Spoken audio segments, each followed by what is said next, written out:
You're a champion. I'm a champion. Everyone gets to be a champion, including you, Meg, our stats queen, our very champion of our own. What's up, Boo Thank Boo? you. I'm doing wonderful. How are you, girl? I'm doing great. I can't wait to dive into this match. Yes. Oh my God. Okay, guys, if you're not sure what we're talking about, obviously our little thumbnail that the lovely Jake Acavetta, put together gave it away. We're gonna dive into the match between Jeff Sneider, former team's champion of two teams, obviously one couple, and the forever, arguably the best team of all time, arguably. Keyword, being Gyro, going up against a former singles champion, Paul Oyama. So there's a lot to dive into, both incredibly talented competitors, but there's a little bit of history. Now, Megs, I know you are very, I feel like compared to some of us at C2A, you're kind of a baby when it comes to, Schmodown, news, knowledge, that kind of thing. So did you, before going into this match, did you already know about this kind of history, per se? So I was able to kind of catch up on at least season 6 and most of season 5. So I was already aware of the championship match that Sneider and Oyama had and kind of a little bit of the lead up to that. So I was aware of some of the history leading into that. Not quite as much the conversation of Sneider's place as far as being considered heavily underrated as a singles player, but definitely somebody who we always were keeping an eye on. Absolutely. Yes, Western Iro, absolutely. I had my times mixed up with a lovely Megs over here, and I got them mixed up. I was like, it's all my fault. Time zones were throwing us off, and I thought it was at this time, then it was at this time, and then I'm like, I don't know what day of the year it is. So. Hey, do any of us really? Let's just be real. For sure, but thank you so much for dropping in and being accommodating. Yes, thank you. We really appreciate it. Okay, so I know like you said, you were kind of aware of the match. Now, diving into that match, their history as well, there was a little bit of I don't want to say controversy with their previous matches, but there was definitely a little bit of back and forth between the history between the competitors, because obviously managers and everything aside, I remember being there. I was there in New York during that live match. And it was really great. There's a lot of questions about that match. Whether or not. I do remember that. Yeah, Harry Potter Wizarding World should have been on the wheel. Someone yelled out the answer in the audience. There was the betting round and what Roxy might have not told Sneider. So I was able to watch that one live from home. I was not able to go to that event, but yes, I was able to catch that one kind of as it was happening, and that was definitely a much talked about match in the weeks prior and now, or weeks prior and the weeks after, and definitely all that's coming back up now. Absolutely. Well, there was a lot of writing into this match as well. Paul Oyama has mentioned that I don't want to say that he's taken a few steps back, when it comes to Schmodown, but after losing a spectacular last season, he's definitely improved. He, tried his hand at IG, which I thought, he did really, really great. I don't know what you're talking about, Weston Iro. I actually picked Sneider, so whatever. Whatever. But for this match in particular, though, Oyama's definitely been, he has a little bit of an uphill battle to climb. Per se for him. He hasn't really hit his stride since coming back into Schmodown after taking a step back for a second after Spectacular. So, no pressure to the kid, right? Right. He definitely has had his moments, and his last match gave me kind of a glimmer of, okay, is this him getting back into his season 6 form? And I mean, I don't think even, I don't really have much to say against either one of them in this match, period. They both played really well. It really came down to really one question. So Absolutely. Well, on that note, let's just kind of dive into the match. We're gonna.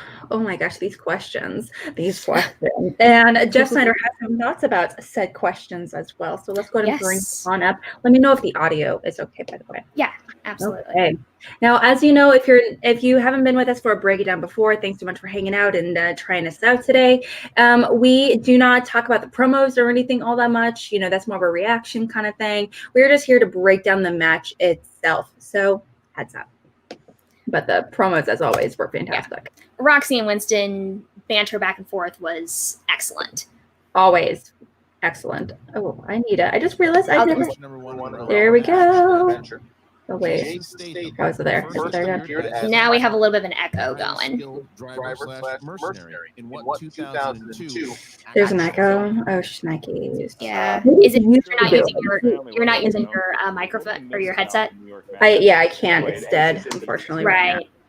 How about, I'm going to pause it for a second. How about you, can you bring it up by chance on yours? Yes, I think I can. Yeah, so yeah, it's just, I'm going to stop screen, but yeah, share screen, make sure to click the little box that says share audio as well, and just add it right there. Just pick up the tab. Oops, wrong one. Let's go.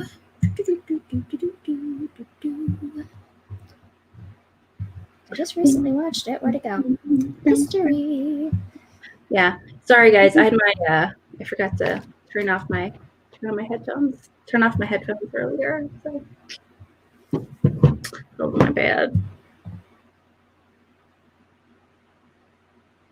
Well, I'm just finding the spot here before I jump in here. All right. And then share screen. Now, I have to say, though, as we are like, we're not gonna take anything away. I'm just like, I'm chatting while you're finding the tab and everything. It's amazing to me that these are like championship level matches we're getting in the first and second round. Absolutely. Tournament between Titans. It's amazing to me.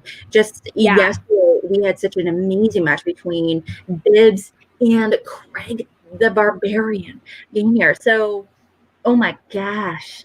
Yes. Okay. Is that all right. it? See, see what that does. Ha. Snarf. Right. Guys, thanks for being so patient with us, by the way. We really appreciate it. All right, how is that audio for you? Oh, it's good to me. You just need to zoom in. Ready to go. Got it. They're testing out. The scrap is about to begin. All right, we start with Paul Oyama. Are you ready? Oh, yeah. We can do. Are you ready? There we go. That should work out perfectly. Then let's get ready to Schmodown. Round number 1. All right. Number 1 in the realm of action adventure. I was so excited with some of these questions. This took a minute. For a hot second. This took me a quick second. 2002 action film.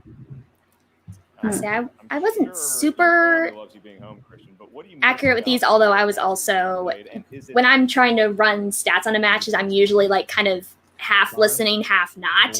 Yeah. So sometimes it's tough for me to play along while also. Yeah, it's I mean, I can't imagine how it is for you because you are looking at the numbers. That's your big thing. Yeah, which I mean, depending on how quickly I have to get one done, I can kind of take my time with it. But oh, really, I'm not fancy with Prime, so hopefully it only does this maybe one other time. There we go. Our C2A account has Prime, so we definitely have to give you that account. Sure. Yeah, I can jump on that at some point. All good. So do you want to kind of inspired by Alfred Hitchcock's Strangers on a Train? Okay, Christian. I remember they were all very excited about this one because I don't think this movie has come up really ever. Before. I've never heard of this movie. I'd heard of it, but I never heard it asked. I never. But the thing is, I do think it's really interesting how there's a lot recently. not to brag, but a few weeks ago, Video Drew and we did an episode on Cinema Bites on The Karate Kid, and suddenly, like magic, there was all these questions. Someone asked a Karate Kid question, and I was like, "Is that me? Was that us?" That's awesome. I don't think that's definitely not the case, but it was just kind of funny though. It was like, well, but then, right after we had that conversation. Well, that also seems like also too, it's that same conversation of you get a new car and then all of a sudden you're seeing your car all over the place. Yeah. It seems like one of those situations as well. Yeah, I wouldn't be surprised. Mel Gibson. Mel Gibson. I do think it can be really, really hard for question writers to, with Jeff Sneider, he's going to be mentioning it here in a bit, where he's like, oh my gosh, you're giving me the answer already by giving me so many clues. Like, he definitely talked about that in the second round. Second round was where it really came up the most. Yeah, regarding the movie To Die For, and to me, it was a pretty obvious question. I mean, obvious answer, but it's all subjective. It really, really is. And also how many clues can you give when it comes to writing a question? So typically you don't want to write more than 3 questions, and it depends on how popular the movie is. Obviously, if it depends on how popular the movie is, what decade it's from. An indie movie from the 90s that no one's heard of is very different versus something like Braveheart, right? That everyone knows about. Yeah, technically they can be asking the same kind of question, like maybe the main actor or actress, but how popular the question is, that kind of thing. So, right, absolutely. Both have not met. Yeah, as long as it's not Lucas Black, they're fine. Yeah, there is that. Ugh. We're not there yet where we are. Yeah, I say that just because when it comes to writing questions, I've been having that dilemma a lot recently, because I've been writing a whole bunch of questions recently for our last journal sending here coming Friday, and thing is, as a faction manager in the fan leagues, I am constantly writing questions and prepping and trying to see, what do you want? 3, 2, 1, and we start. My opinions. My cat has a lot of opinions on training tactics. Yes, you do. Is the answer Tom Hanks? All right, next question. Mel Gibson? Yeah,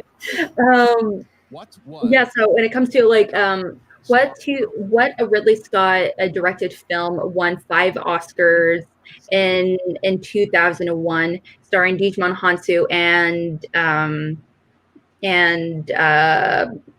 what's his name? Russell Crowe. That's Gladiator. Obviously. I'll say if you did Hansu and somebody else, it might be a little bit more difficult, but that many Oscars and that year specifically for Tony Scott was iconic. It's very iconic. Very, very iconic, and a lot of context clues in that. Well, the thing is, I'm mentioning it's a Ridley Scott movie. I'm mentioning it's an Oscar-winning movie. I'm mentioning 2 Oscars, and I'm mentioning a year. Yes. So how many more clues can I give? That's a lot of clues. That's a lot of clues, and you're like, here's it's hyper easy to narrow down the answer, even if you don't know the answer. Right. Exactly. So this is Snyder's one miss in round 1, which I think he definitely has opinions about. Opinions? Snyder having opinions? No, never. He's not known for his opinions and his hot takes. Not just so. Will Smith, Jack Black, and De Niro lent their voices to what 2004 DreamWorks film? Now remember, nice to see DreamWorks popping up a little bit more. Wait, I don't remember this question. Is it? And we'll find out in just a Shark Tale? Seen it play in the before. Happens. 5. I only remember that because I know Will Smith is in Shark Tale. Right. Yeah. I'll say that's the most and then Shark Tale. Never mind. I'm thinking of somebody else. And there was another person of note Perfect round for Paul Oyama. that co-stars with him on that. But yes, that was it's pretty stacked. Yes. Yeah, I personally don't know Lemon. many. I don't know animated movies very well. I just remember Will Smith. He's done a handful of animated movies for sure. He has, and DreamWorks is kind of That's one you go it's more. the All right, so now that one definitely rivals Disney as far as some of my top animated movies. Just because they've done so many good ones. Oh yeah, it's so hard to top Disney or Pixar. Honestly, it's downright impossible to be honest. It is. I mean, but DreamWorks is giving them a run for their money in a lot of areas. So yeah. Known as the wheel round. Absolutely. DreamWorks is behind some of my favorite movies of all time, including, Anastasia, directed by Don Bluth.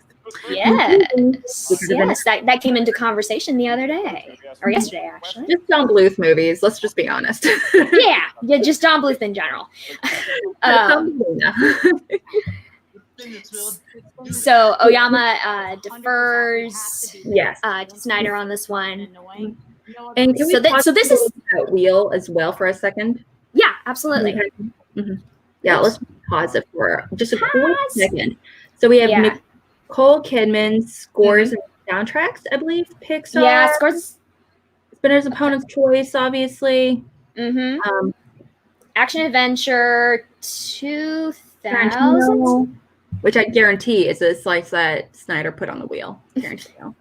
Yeah. Coming of Age, Brad Pitt, Thriller,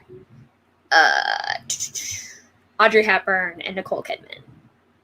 That's honestly like I don't want to say it's an easy wheel because I don't think there is such thing as a wheel, but it's definitely a wheel where there's a lot of very similar things, like having Tarantino and Thriller, and having Audrey Hepburn and Nicole Kidman. A lot of niche slices. Yeah. Action Adventure and Thriller. I mean, the Pixar and scores and soundtracks are the real standouts to me on that slice, personally. But overall, I mean, it's definitely one of those slices like where it's just like a lot of similar things overall. Yes, indeed. All right. And actually, both of them end up with sticking on their first spins, which doesn't happen too often, but it always makes things interesting. When they decide to just stick with what they first get, and it's not like a spinner's or opponent's choice situation. Nicole Kidman is also also an actress. I think he's done so many indie movies that people don't remember. Birth, for example, Killing of Sacred Deer.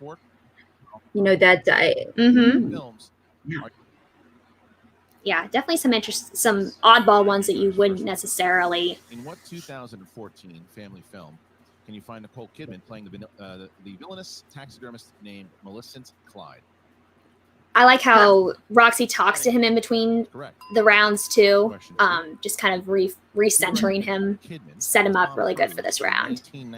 Well, I do think that this is like a really prime example of two different managers doing what works best for them, honestly. Right. Because that shows two different styles because they're both really great managers in their own way. And they both have very different management styles. One is arguably more successful than the other, but you cannot argue that Rob is probably the best manager to work with Sneider. Yes, I don't think absolutely Sneider work well with Coy or not really corruption. Honestly, I don't think that would be a very good combination. Versus you see someone like Oyama. Honestly, Oyama I can see in multiple factions. Yes. And I do think that Swag and Winston has mentioned in interviews and stuff that he likes to almost be like a distractor in the little moments in between where that's why he like does like the glasses and he puts on the accents and he's like making fun of the other people and stuff. He does that like a distraction too, so his competitors can like take a moment and take a breather. Meanwhile, the other competitors like, Jeff Sneider clears it up. You know, Right. Yeah, exactly. So now we're going to remove. Yeah, I definitely agree that Roxy is Winston. best And fit Winston, for here, Snyder at 66 this point. minutes. Yeah. Well, what other competitors do you think would fit well with Roxy, honestly? Potentially for next season. He's a good player. Another competitor that would go really good with her. I respect, like, that's the thing. I've always respected the dude's game. Honestly, I just hate to sell I could maybe see Guy fitting with her. Anyway, That might be an interesting combination. Yeah. I'm trying to think if there's anybody else that. I can honestly see Craig here, the barbarian, working well with her, honestly. Yeah. Yep, that could work. Or I say that because I know that's kind of like a weird. It's a weird combination, but it definitely could work. Well, Roxy, as far as I've been told, she's not a manager that's she's gonna help you focus. She's gonna help you stay recentered. And Craig is not someone that needs a study buddy. He needs someone to help him stay focused and recentered. And so I feel like Roxy has that in spades. Very true. Yeah. It's I do think that would work. Yeah, and also too, I think Craig would be a good kind of come alongside Roxy as well and be kind of that player coach as far as studying goes to fill in some of that if needed. So I think he could be an asset to any faction. But yes, I definitely can see the Roxy's approach to dealing with her competitors and how she can help them would be a benefit to see how Craig would do underneath that. Absolutely. Wait until dark. And not always great advice, but it is 2 points. I do think that she does need another solid competitor. I think when she drafted, she drafted with her heart. I don't know if she drafted as efficiently as she could have or strategically. Just because she drafted JTE, which is a high risk. It is. Jeff asked her to, and you never know, especially with virtual matches. I mean, you don't know. Yeah. Oh, I'm so proud. I knew this question right away. Win Best Picture. Yes. I knew it right away. Very good. Yes. Yeah, My Fair Lady. Beautiful. It was one of the first movies I saw in theater. Ooh, nice. Do you remember the first movie you saw in theater? Oh, I'm trying to think now. Likely it was. Ooh, you know what? It was. I believe the first one I'm recalling, it was either one of the Pixar movies or it was Emperor's New Groove. I can't remember which one would have ended up being first. Well, Emperor's New Groove came out in the late 90s. I want to say in like 99 or maybe early 2001. So I mean, like I was trying to. There might have been a Pixar movie before that I would have seen, but I definitely remember seeing Emperor's New Groove, and I was pretty young, fairly young. If it was so if it was Pixar, it would have been Toy Story 1 or 2. Maybe Finding Nemo. Maybe I'll say it might have been Finding. It might have been Finding Nemo. But yeah, those two are definitely the first two that I remember. Maybe Bugs Life. Bugs Life was still too early. Yeah. It's oh man, it's such great movies overall. Yeah, I think we can all agree that Marisol's going to do well regardless. But great point to make that Barbarian would definitely immediately take the Roxstars a playoff. Make the Roxstars a playoff tier team. Absolutely, I definitely a good second tier team. Yeah, absolutely. Right from the get go. Yeah. All right, and is getting 2 questions about the same film in the same round challengeable in anyone's opinion? That's a great question you're asking. You know what I'm saying? Oh. I think it would depend on how wide of a. 60 seconds. I think it would depend on how many different movies you have to pull from for that category.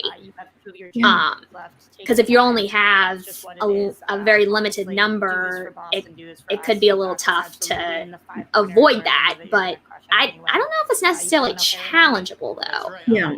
I definitely agree. I don't think it is challengeable, but we haven't really been in that situation before. Where maybe it would be, if it's multiple choice, it would be another multiple choice option.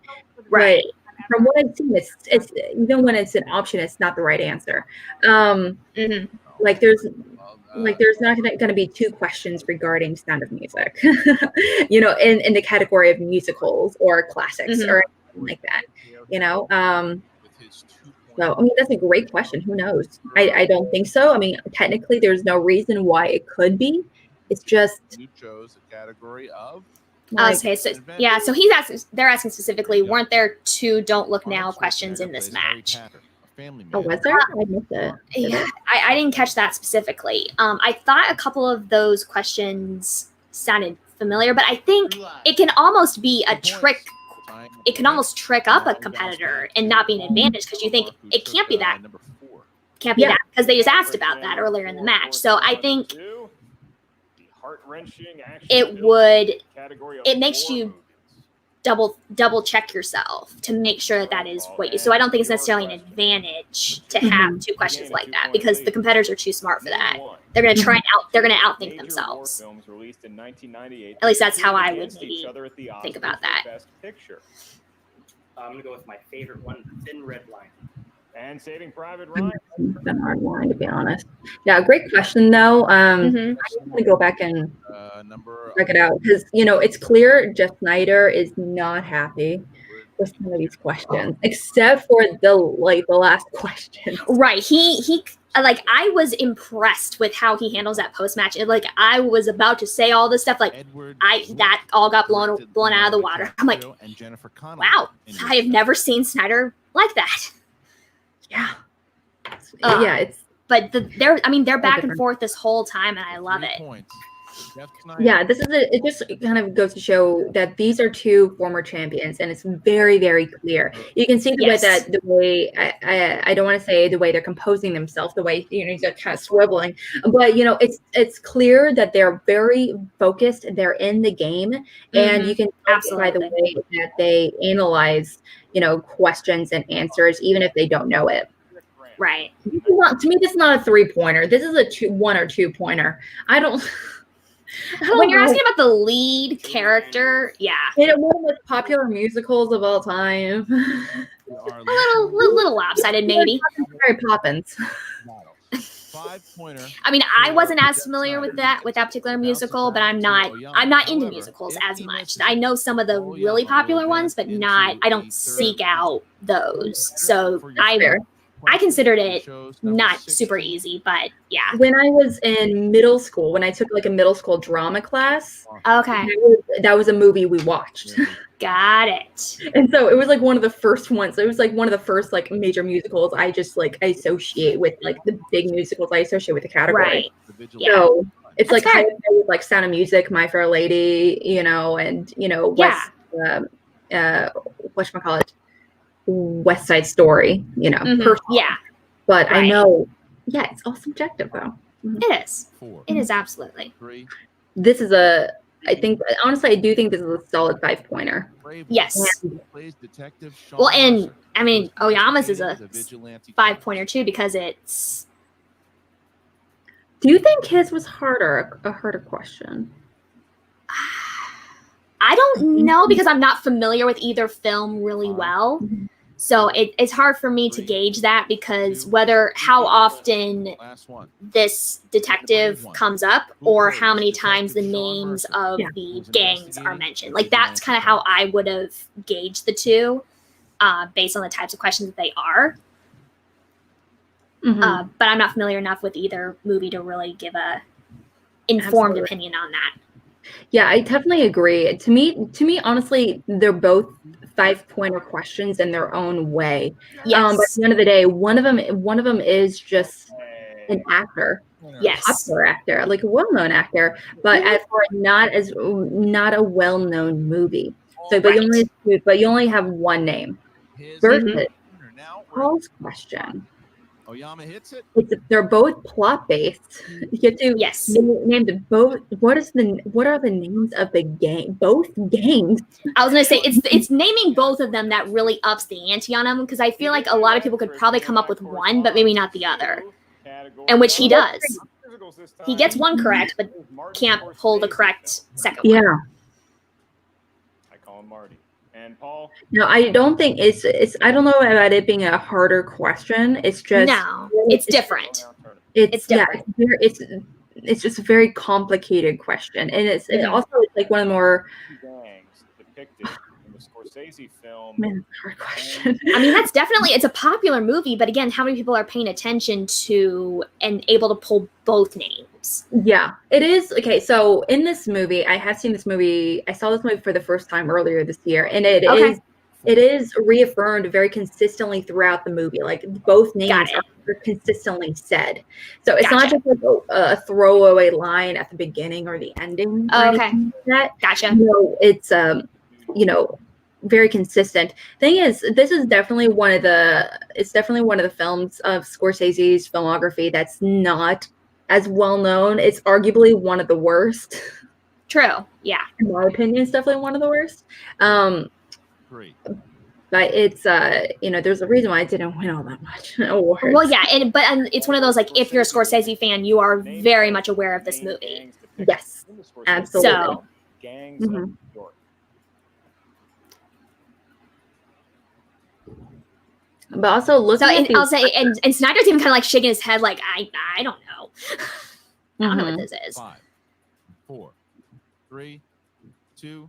Repeat the question. Last one. All right. Oh yeah, and This is in the category of Scorsese films. I read about the fake out by Harloff after Sneider's 5-pointers was that was beautiful. Absolutely, guys. If you have any questions, comments, concerns, whatever it may be, or anything you would like us to try and chat about, feel free to let us know in a super chat or a Streamlabs donation. We have the link in the chat. That would be much appreciated. Yeah. And yes.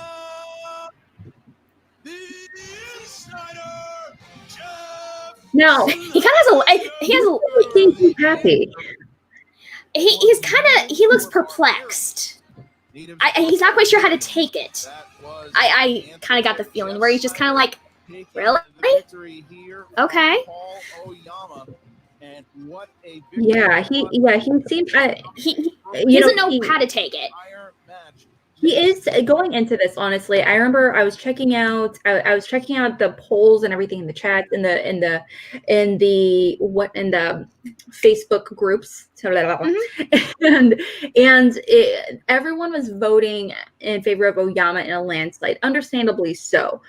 Thing is, though, I mean, also looking at their records, it is 7-2, which is Oyama, versus Sneider, which is 10-7. Now 11-7, obviously. Obviously, Oyama getting 7-3. But it's it's really interesting, overall, like stats wise. Sneider.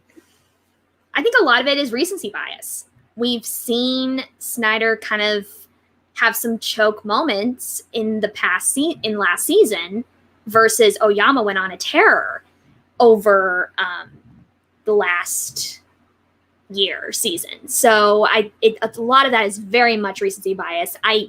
In my original prediction, I did give the edge to Oyama, but I definitely thought, based on Sneider's last performance against Montamo, I thought it was going to be a very close match, which it was. Absolutely. Mm-hmm. So in that aspect, I was very much correct, which I was happy about. That one needed to be close. Well, speaking of which, let's kind of go over the stats of this match. Now, Megs, you are queen of our stats. Tell me how, or in layman's terms, tell me how to read this page. Read these stats. Yes. So reading these stats. So you have the kind of the basic breakdown of the entire match there at the top. When I'm looking at the accuracy and PPE percentage over there on the right, I'm looking at accuracy of how many of these questions did the competitors answer yes or no. you were asked, so they were asked 16 and 15 questions apiece. Oyama had 16 questions because he was offered the bonus question. And they actually had very similar accuracies to where Oyama only missing one question, which is his 5-pointer, and Sneider only missing one question that he was offered, and that was his question in round 1. Now, the bigger discrepancy comes in when you look at the potential points earned percentage, which is on the very far right. So of 27 available points in that entire match that you could have gotten, Oyama was able to answer 81.5% of that, so 22 points of that, versus Sneider was able to get 25. So they both only missed technically one question, but because Oyama missed his 5 and Sneider missed a 1-point question, technically 2 points because he would have gotten his bonus question. So the difference was 3 points worth of potential points that were missed out by, was the difference between the two. So that definitely is a very, I mean, and at this level, that's the difference. To where if Sneider is able to be tied, because their round 1s are identical. They both sweep their round 2s. So you're tied going into round 3, and all things being equal, the outcome would have still been the same because Oyama would have still missed his 5, but they would have been much more comparable. The difference would have been a bit more because Sneider would have been able to take advantage of those other 2 points that he missed out on first off in the round. Yeah, absolutely. It's, one of my big takeaways, is looking at the stats, looking at all those numbers and everything. It's just how great these competitors are. Absolutely. There's like only a 1-point difference, in the first round, although technically, because of the bonus question, but, both sweeping the second round, getting all but the third, getting the 5-pointer question, which is obviously the hardest question of the entire match, with Paul. Had like 93% accuracy. And here's the thing though, like, and 93.8%, like, and just like with Barbarian's match yesterday, any other match that could have gotten him the win. Under any other circumstances, they would have won against anyone else. They would have beaten Riley in his match against, Perry, obviously. He would have, either one of them would have, I can't remember how the percentages accuracy would have compared to like Bids and Craig and everything. But the point is, though, Bibiani pitched a perfect round, so there's next to no beating that. That's fair. 100%. That's very fair. But I wonder how it is going to pair. I think it would be really cool to look at comparing all these second round matches. What is the best second round match? Yeah. And actually, once all the second round matches are done, so end of this week, I'm gonna have a graphic that we can go over here soon that'll throw up all the winners from round 2 and kind of rank them based on different statistics, and we'll be able to see who performed the best out of this round. So exciting. But also, did that translate to them winning? Outside of Bids, obviously, because he had 100%. That's impossible to beat. But overall, guys, we definitely want to know any questions, comments, concerns, whatever it may be. But also, who do you guys think? Sneider should be, do you think he should continue being with Roxy next season? Do you think Roxy should take the plunge and decide, hey, I want to go with someone else, I want a whole new faction, a whole new team, a whole new vibe? And who do you think that she should choose for next season? So I'd love to know your opinions as well. Now, we are going to be wrapping up here in a few minutes, though. But overall, so we do know that Jeff is going to play Riley next. So yes. What do you think about that potential match? So I would like to see Riley win. I think a lot of things will have to go his way for it to happen based on how Sneider is playing currently. Based on his recent stats, it's going to take a unlucky spin or Riley keeping pace with him going into round 3 and the luck of the draw on the numbers. I don't foresee Riley being able to just totally sweep I think we're out of the TKO realm. Sure. I would be shocked, but not totally flabbergasted by it happening. But when you get to this level, anything can happen. Hey, we thought that, going when Roca went up against Adam Collins, just right there. So exactly, it can happen, but statistically speaking, how likely is it to happen? Not very. I definitely think you and I are in the same wheelhouse when it comes to how we feel about that potential match. I've said it before and I'll say it again. I love me an upset. Mm-hmm. Oh my gosh, do I love me an upset? Okay. Yes, you do. I do. And such as this one, I am super excited for Jeff to move on. I would love Riley to really pull a win and really prove us all wrong. Because Riley's kind of been a little bit vocal about it. He's like, hey, I'm winning, but I'm not playing that great. Right. He recognizes where he's at. So it's I would love for him to actually pull out with a win and really prove us wrong. I love it when that happens. I really do. I love me a Cinderella story when it comes to Schmodown, not just Ace's Cinderella story, obviously. Right. But also with Jeff, he has a lot to prove as well. He's definitely a Schmodown competitor of old, and they both are. That's the thing, though. That's very true, but he's not evolving with the times. He doesn't study. He doesn't strategize as competitively. He's not doing the research. He's going off his gut instinct. Yes. He's very kind of similar to Rocco, where he's very much an emotional competitor as well. He wears his emotions on his sleeves and he doesn't hide it. And that could be a good thing or a bad thing.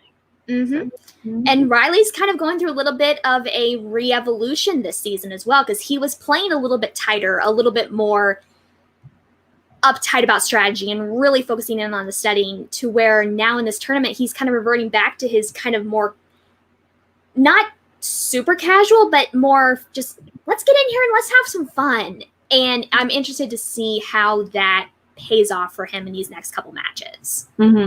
Absolutely. I would love to see Riley just, walk away with a big win. And who knows, that might just happen, So it's and plus, oh my gosh, is the boy studying? Oh, the dude lied to me. The best way.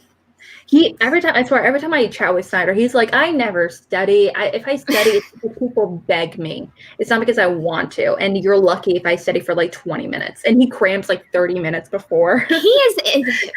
But let's be real. Sneider says a lot of things. Yeah. I wonder what's the truth.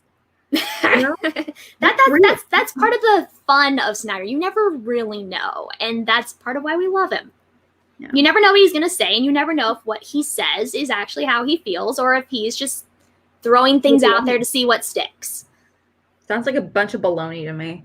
Thank you so much for hanging out with us today. That kind of wraps it up for today. Wraps it up for this breakdown. We are going to be having quite a few breakdowns here later this week. Tomorrow, we are going to be having Adam Collins and Lon Delinquent on. So awesome. With that breakdown. Oh, my gosh. So exciting. So exciting. So much fun. Also, Eric Zipper is going to be hanging out with us on Thursday to break down his match against Ethan Irwin as well. Awesome. So definitely stay tuned, hang out with us on those days.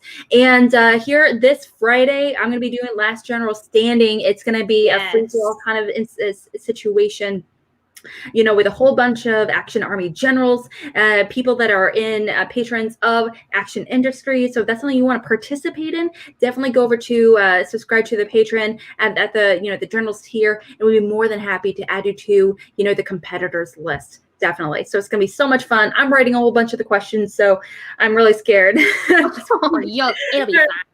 I don't know. All right. Next, but where can we find you and your beautiful face and all these awesome stats? Yes, so you can find all the stats. I post them on Instagram and Twitter, as well as other things that are going on in my life at Megs_reclaimed, as well as if you want to see all the stats, you can also find them on the MTS Facebook, as well as all the faction Facebook pages. Find all that stuff there. Come check it out. And you can find me at real_AlexMac. It's actually both of our socials and stuff is on. It's in the description box below. So if that's something Check you that out. want to do it there. But like I said, last journal standing, please like, subscribe. I'm also going to be diving into the movie My Cousin Vinny, which I saw today for the very first time. And Nice. I'm going to be doing that on Cinema Bias tonight at 10 o'clock Central. So Awesome. come hang out. All right, guys, stay safe out there, wear a mask, and keep watching movies. Bye. Bye-bye.